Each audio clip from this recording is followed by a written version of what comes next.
నుంచి వచ్చినా బ్రో? నేను వైజాగ్ నుంచి వచ్చాను. ఓకే. ఇట్లా ప్రభాస్ కోసం వచ్చారా బ్రో? ప్రభాస్ కోసం వచ్చాను.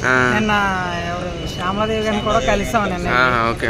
ప్రభాస్ ఇంటికి కూడా వెళ్ళి వచ్చాం. ఓకే. ప్రతి సినిమాకి ఇలాగే గెటప్ వేస్తాం. ఓకే. ఈసారి ఏంటంటే హైదరాబాద్ లో చేద్దాం అనేసి. ఓకే.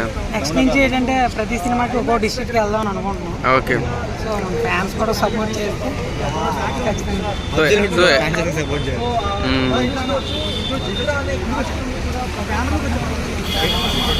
సో నీకు ఎలా అనిపిస్తుంది బ్రో? ఇప్పుడు ప్రభాస్ అనేది గెటప్ వేశారు కదా, మీరు రుద్ర గెటప్ వేశారు కదా ప్రభాస్ అనేది. సో ఎలా అనిపిస్తుంది మీకు? ఎంతో గర్వంగా ఉందండి. ప్రభాస్ ఏ గెటప్ వేసినా బాగానే ఉంటది.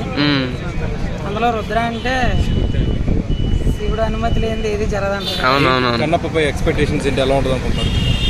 సినిమా విష్ణు అన్నకి భక్తులకి ఎలాగైతే విజయం వరిస్తుందో కూడా మంచి కావచ్చు. శరత్ కుమార్ గారు కావచ్చు, ప్రభాస్